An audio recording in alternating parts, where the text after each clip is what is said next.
Within our society, we are very consumed with the concept of a home. We set some of our biggest goals around obtaining a house. It's almost an expectation that we will work our way up to achieve the privilege of being a homeowner. We are so obsessed with the idea of a home that we deem people without a home as homeless.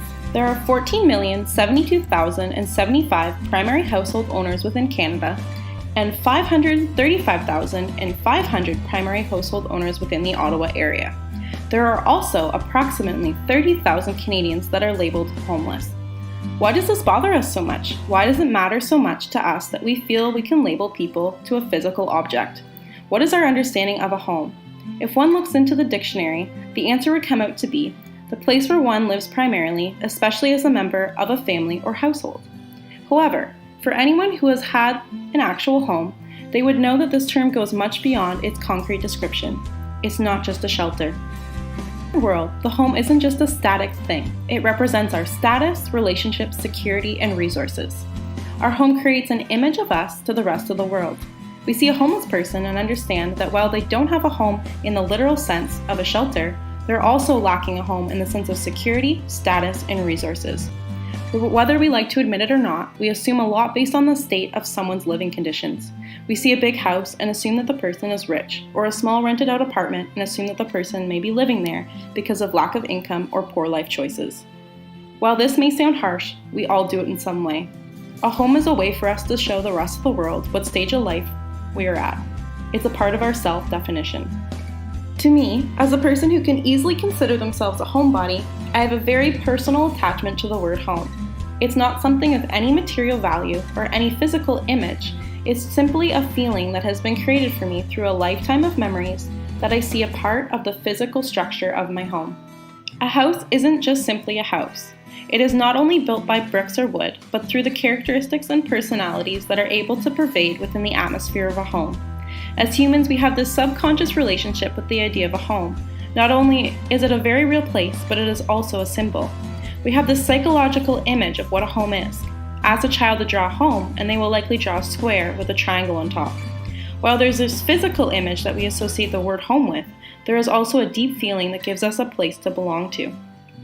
We've heard the expression our entire lives, home is where the heart is, which is so true. We take so much pride in our homes as they become a reflection of ourselves and hold the most valuable memories and people.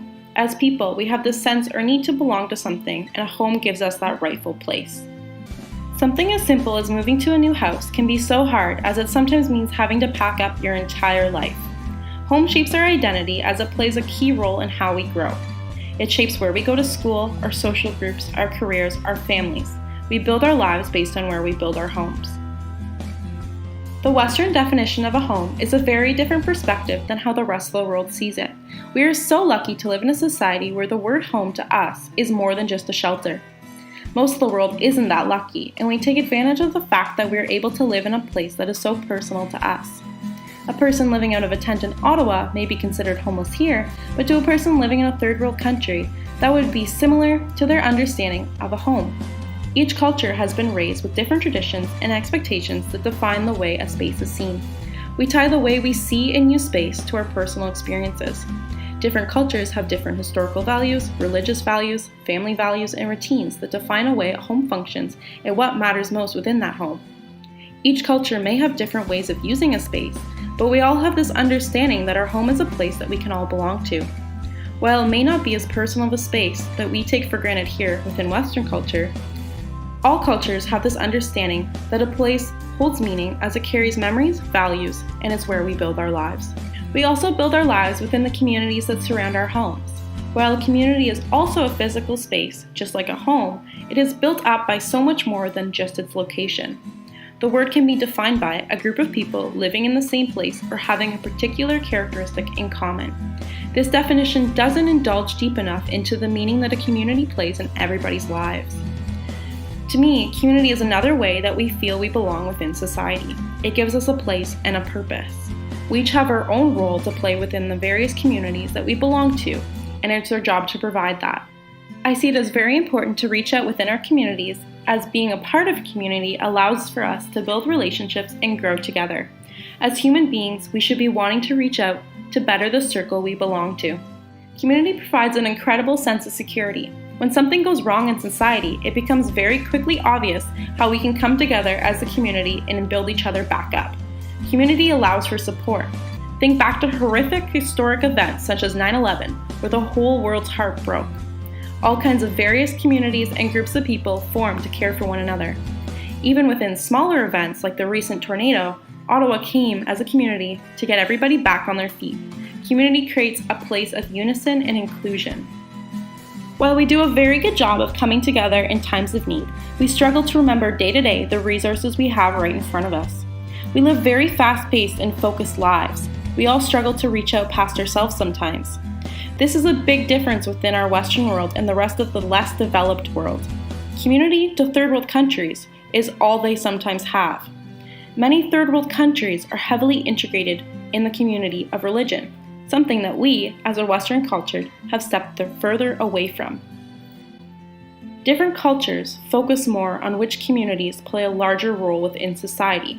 For us, education would be considered a heavily focused community within society. While different cultures see community differently through the values that are deemed most important, community is something that is integrated between all of us. Just being human beings on this planet Earth puts us all within the same community. Whether we know it or not, we are all in many various communities. It is a necessary part of our society. Without a community, there would be lack of connection between our lives and the rest of the world. There would be too much isolation if we weren't able to reach out to groups of people that we can relate to. One may ask, how do we shape a community, or what builds a community? Some key elements that contribute to a community are the sense of belonging or having a purpose, the variety of opportunities, emotional understanding, having a sense of empathy for others, productiveness, progressing effectively as a community, leadership, openness and growth, and connection. Home and community are two important aspects that we tend to take for granted. We are so lucky to be living in a society where we have so many opportunities to build our lives within our homes and communities.